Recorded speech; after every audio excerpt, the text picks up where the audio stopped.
What are we making? Summer fruit tarts. Yeah? And what's going to be in them?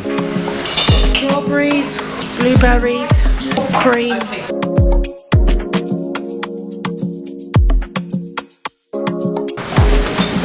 This looks like cheese.